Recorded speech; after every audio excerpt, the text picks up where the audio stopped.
Sasa wakati zoezi la kuchukua na kurejesha fomu za kuwania nafasi mbalimbali kuelekea katika uchaguzi mkuu ujao wa 2025 Oktoba katika Chama cha Mapinduzi CCM, mmoja kati ya mbunge ambaye yeye alikuwa anaenda kuchukua fomu amepata ajali, lakini kwa bahati nzuri imekuwa upande wake mzuri, hivyo hakuna baya ambalo limetokea. Na habari yenyewe ni kwamba mbunge wa viti maalum mkoa wa Singida Mheshimiwa Nusrat Hanje amenusurika katika ajali ya gari iliyotokea leo hapo jana Juni 28, 2025 katika eneo la Mkiwa mkoani Singida, wakati akiwa safarini kuelekea kuchukua fomu ya kuomba kuteuliwa kugombea ubunge wa jimbo la Ikungi Mashariki kupitia Chama cha Mapinduzi CCM. Akizungumza, Hanje amesema gari lililokuwa akisafiria lilipinduka mara 3 na kuharibika vibaya baada ya dereva kudai kuona jiwe ghafla barabarani.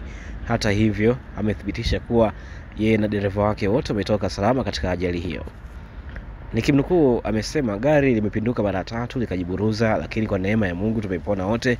Baada ya hapo niliendelea na safari na kufanikisha kuchukua fomu kama ilivyopangwa, alisema hivyo Nusrat Hanje. Hatua hiyo ya kuchukua fomu kwa Hanje inakuja siku chache baada ya kutangaza kuhama rasmi kutoka Chama cha Demokrasia na Maendeleo Chadema na kujiunga na CCM, huku akieleza dhamira yake kwa nia ya ubunge jimboni humo. Nusrat Hanje alikuwa miongoni mwa wabunge 19 wa viti maalum kupitia Chadema walioingia kwenye mgogoro na chama hicho tangu mwaka 2020, aliyosababisha kufutiwa wanachama baada ya uongozi wa chama kueleza kuwa taratibu za kupata ubunge hazikuzingatia kanuni na miongozo ya chama.